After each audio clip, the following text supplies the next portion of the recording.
todo mundo querendo o aumento, pouca gente conseguindo. Na iniciativa privada hoje, quem tem um emprego, infelizmente, tem de levantar as mãos para o céu, porque tem um contingente enorme de brasileiros desempregados. Quem está empregado está vendo a sua renda corroída pela inflação, que no ano passado ficou em 2 dígitos e abriu janeiro em 0,58%. Dados divulgados agora cedo, a Priscila Asbeck trouxe por volta de 9 horas para a gente, dados divulgados pelo IBGE. Nós vamos tentar entender melhor o que é que esse 0,58% em janeiro significa com o André Brás, que é economista da GV, a Fundação Getúlio Vargas. Tudo bem, André? Bom dia, hein? Olá, bom dia, tudo bem? André, esse 0,58% em janeiro nos permite projetar alguma coisa para os próximos meses? Nós estamos começando este ano aqui de 22 melhor do que começamos 21. O que é que você tem a dizer para quem está nos acompanhando? Pois é, pelo resultado, ele veio até um pouco abaixo, né, de janeiro do ano passado. Janeiro do ano passado foi uma taxa em torno de 0,8, né? Mas, analisando os resultados desse IPCA-15, dá para a gente ver que as pressões inflacionárias continuam bem disseminadas entre as principais despesas familiares, né? Então, bens duráveis, por exemplo, né, itens de linha branca, ar-condicionado, geladeira, fogão, carro, tudo isso continua subindo muito de preço, indicando que a inflação vai persistindo nesse grupo de produtos. Serviços também apresentou aumento, então mostra que as pressões continuam nesse segmento. Ele registrou também pressões sazonais, porque houve um destaque especial para a alimentação, com alta em torno de 1%, mas isso tem a ver aí com esses fenômenos climáticos, né, que são mais fortes nessa época do ano e afetam aí principalmente a oferta de alimentos in natura. Então nós vemos esses alimentos que a gente consome aí, compra nas feiras livres, ficaram mais caros, né? Frutas, legumes, hortaliças, tiveram um aumento importante nesse mês. Então, as pressões aí continuam, né? Seguem espalhadas. No mês que vem, em fevereiro, nós vamos conhecer o reajuste das mensalidades escolares, né? Primeiro pelo IPCA-15 do mês que vem, que vai antecipar um pouco o tom aí, o nível, né, que essas matrículas vão subir, que as mensalidades vão subir. Então, nós vamos ter um janeiro e um fevereiro garantindo aí que a taxa em 12 meses se mantenha aí em 2 dígitos, né? A gente fechou o ano com 10,06. Esse IPCA-15 desacelerou em 12 meses, né? Mas ele ainda continua em 2 dígitos e esse deve ser o tom do primeiro trimestre, que é uma persistência inflacionária maior. Lembrando que a gente tem efeitos sazonais que estão prejudicando diversas culturas, lavouras, especialmente no sul do país, não é? Tem a crise internacional entre Rússia e Ucrânia. A Rússia é uma das grandes produtoras de energia do mundo, né? Não se sabe como isso vai terminar, não é? Tem aumento de passagem de transporte público, não é, André? Muitas prefeituras ainda não tomaram decisão, como acontece em São Paulo, por exemplo, a maior prefeitura do país, porque está esperando para ver se o Senado aprova um projeto e a União ajuda a subsidiar a passagem de idosos, por exemplo. Aí o aumento é um.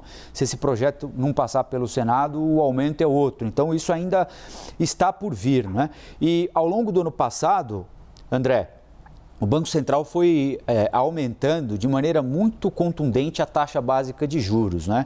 A gente sempre discutiu aqui, conversou com colegas seus, economistas, né? Olha, não é uma pressão por demanda, é uma pressão provocada por fatores sobre os quais a gente não tem nenhum controle, até que ponto isso vai ser útil ou não para uma economia que precisa crescer. Já era para isso ter tido um efeito maior sobre a inflação, esse aumento da taxa de juros ao longo de todo o ano passado, André?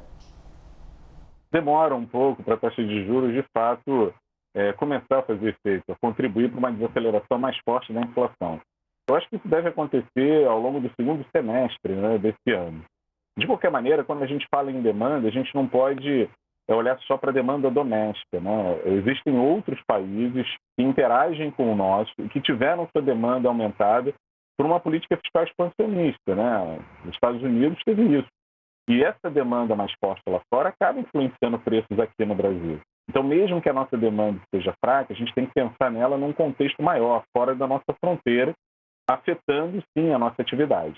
Só que lá fora também, principalmente nos Estados Unidos, já tem aí, né, hoje mesmo o Fed já deve anunciar né, o que ele deve fazer com a taxa de juros nos Estados Unidos. Né? Já deve começar um ciclo de aumento na taxa de juros, a comprar menos, né, títulos públicos, né, interromper esse ciclo de recompra. Então, todas essas medidas tendem a desacelerar a demanda, a desestimular a demanda em grandes economias. E isso pode, é claro, fazer algum efeito aqui, mas não imediato. Então, eu acho que é um cenário que a gente vê com mais clareza no segundo semestre. A Priscila Asbeck, nossa analista de economia, quer fazer uma pergunta para você também. Priscila. André, obrigada pela entrevista. Um dos destaques aí do IPCA 15 de hoje é o espalhamento da alta entre os itens, né, que compõem o índice. Passou de 74%, de 69% em dezembro para 74% em janeiro, ou seja, a inflação está bem espalhada entre os itens. Você já falou que o primeiro trimestre a gente deve ter inflação aí acima de 2 dígitos, mas a perspectiva do mercado é que até o fim do ano a gente tem uma inflação em 5,15%. Essa perspectiva, ela faz sentido diante dos últimos dados que a gente está vendo? O que vai acontecer no meio do caminho para que a gente saia dessa inflação de 2 dígitos e chegue nessa inflação de 5%? Uma desaceleração gradual é esperada a partir do segundo semestre. É ali que essa contribuição para que a gente fique mais próximo do teto da meta vai ser um pouco mais forte. A gente deve ter uma queda no preço da energia em maio, né, pela promessa de a gente ter aí uma bandeira tarifária menos onerosa. É claro que são previstos também aumentos fortes em algumas cidades do país que devem, em parte, ocupar esse espaço aí na queda da bandeira, mas vamos ver como é que vão ficar esses reajustes. Existem ainda os impactos de outros preços administrados relevantes, como das passagens de ônibus, né, como foi bem colocado aqui. Se a gente levasse tudo, levasse em conta o aumento do diesel, o aumento das peças de reposição, dos veículos, dos pneus, a gente teria aí reajuste das passagens em torno de 25%. Né? Então, as prefeituras estão vendo aí uma maneira de subsidiar para diminuir esse impacto na inflação. Então, vai ser realmente bem complicado a gente ter uma inflação desacelerando. Né? Eu acho até que as estimativas, pelo que a gente tem colhido até agora, sinalizam uma inflação se aproximando de 6%, até porque houve uma piora no setor agrícola, né, com essa seca que persiste no sul do país e que pode comprometer, né, a colheita de safras de ciclo mais longo, com repercussão na criação de animais, né, no aumento do preço das carnes, dos ovos, né, que são grãos que sustentam esses animais. Então, ainda tem muita pressão inflacionária em curso.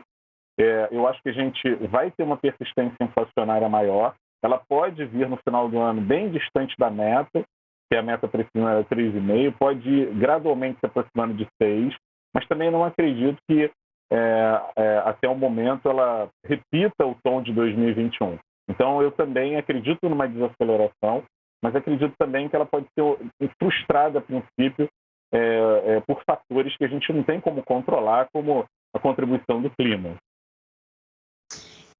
André, eu queria também te perguntar sobre os fatores que estão influenciando e vindo lá de fora, né? Então, por exemplo, o dólar, então os economistas já estão destacando que a inflação aqui foi maior no resto do mundo por causa de depreciação cambial, o real desvalorizando frente ao dólar. E aí tem um outro ponto importante que é a questão do petróleo, né? O Centro Brasileiro de Infraestrutura já está calculando que se o petróleo chegar a $100, a gasolina pode chegar a mais de R$10 o litro em alguns lugares do país. Isso pode levar essa inflação a ficar acima desses 6% aí que você falou, chegando ali no fim do ano, e de que forma esse risco cambial também acaba afetando os preços? Então, exatamente, né? O risco cambial é maior que o ano eleitoral, então a gente ainda pode ter alguma desvalorização cambial próximo lá à definição, né, das eleições. Há também a questão do petróleo, porque essa guerra comercial pode momentaneamente aumentar o preço do petróleo, e isso pode impactar também a economia brasileira.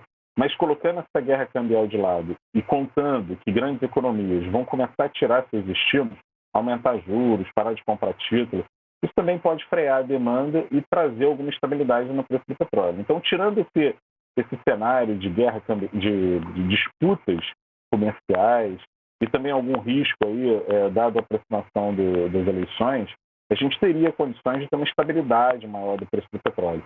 Mas dado que a gente deve levar tudo isso em consideração, há sim condições da gasolina repetir o tom do ano passado e vir assim como um grande destaque da inflação desse ano, né? Mas isso a gente ainda tem que acompanhar, ver exatamente como é que essas questões vão se acomodar no mercado. Ainda é cedo para a gente tentar antecipar muito sobre elas. O problema todo em torno do petróleo é que quando ele sobe e persiste em níveis mais altos por mais tempo, ele cria uma tensão maior ainda nas cadeias produtivas. Então, esses repasses que a gente vê em torno da inflação, eles se intensificam mais, né? O frete fica mais caro, isso obviamente vai sendo repassado para o preço ao consumidor, né? A movimentação de máquinas fica mais caro, isso também aumenta os custos de produção. Então, tudo isso pode criar um desafio ainda maior para a gente conter o avanço da inflação ou trazer essa inflação para mais próximo da meta esse ano. Valeu, André. Obrigado pelo papo aqui. Opa, desculpa, perdão, Priscila, você tem outra pergunta? Não é pergunta não, é que eu esqueci de falar que esse IPCA 15, ele não trouxe ainda o reajuste da Petrobras, né? Então, assim, ele foi destaque de baixo agora, mas tem essas perspectivas aí de pressão por causa do petróleo daqui para frente, né? Exato, ele deve ter trazido alguma coisa, mas ainda que não permitiu a gasolina aparecer com sinal positivo. Ela ainda apareceu com sinal negativo. Mas a queda poderia ter sido maior registrada nesse 15 se o anúncio desse reajuste aí de 2022 não tivesse sido feito, se a gente não tivesse tido movimento nenhum na gasolina. Agora, na direção do final do mês, à medida que esse novo reajuste faz aniversário de 30 dias, a influência dele na inflação vai aumentando, né? Então, é provável que na direção do IPCA a gasolina apareça ou mais próxima de zero, neutralizando aí esse saldo negativo que ela acumula no preço, ou então até com um pequeno aumento. E a partir daí, vamos ver como é que o mercado internacional vai se comportar, como é que a nossa taxa de câmbio vai se estabilizar, para ver aí novos impactos, né, dos combustíveis na inflação desse ano. O ambiente ainda é de muita incerteza, e essa incerteza nos confunde um pouco sobre qual vai ser o futuro de curto prazo da inflação. Mas uma coisa a gente sabe, que há uma persistência inflacionária grande pelos repasses que a gente tem visto ao longo da cadeia produtiva, repasses esses materializados ali por um número maior de itens com variação positiva no IPCA. André Braz, economista da GV, Fundação Getúlio Vargas. Obrigado pela entrevista aqui, André. Bom dia. Bom dia, um abraço para vocês. Valeu, até já, Priscila.